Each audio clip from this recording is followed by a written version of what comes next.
这次到海边来，你觉得开心吗？如果开心就好了。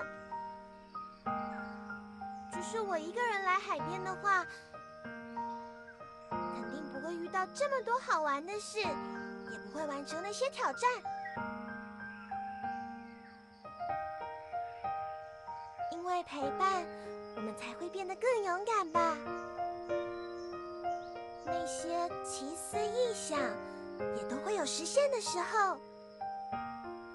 虽然现在我们还不是真的在同一个世界，说不定在未来的某一天，我们可以真正的相遇呢。等到那时候，再一起来海边吧。